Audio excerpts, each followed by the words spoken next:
mine yi mbirum mine yi yàgg nañ ko wax rapport ITIE yi souvent dañ koy suivre ñu koy disséminer di ko partager mais rapport ITIE yi ñaari limite la am dafa am benn limite mooy composition ITIE ñun d'accorduñ ci ndax j'estime que les côtés locales waroon nañ gën a représenter wu ci biir ITIE. Deuxièmement rapport bi day naan recouvrer nañu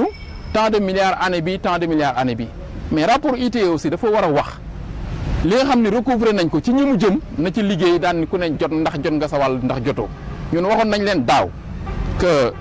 rapport ITIE bi li ñu wax ni recouvrer nañ ko tant de milliards c'est salutaire c'est bien mais dafa am benn décret bu président de la République jëloon daan ni 20% recettes yi nga xam ne recouvrer nañ ko ci mbirum mine ak carrière dafa war a dem ci collectivités locales yi te collectivités locales yi nga xam ne ñoo abrité mine yi ñoom dañuy jël les 80%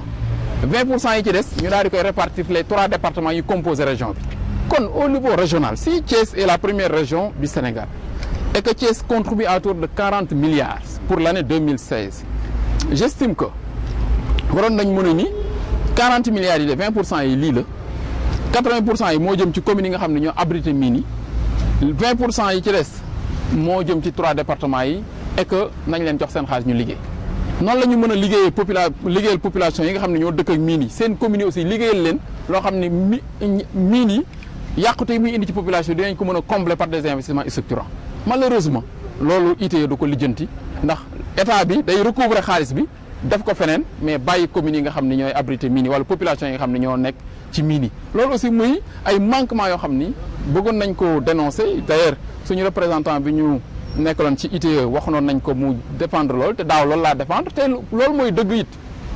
ministre bi fi nekkoon mine moo ni état bi day recouvrer taxes yi mais da ko dul reverser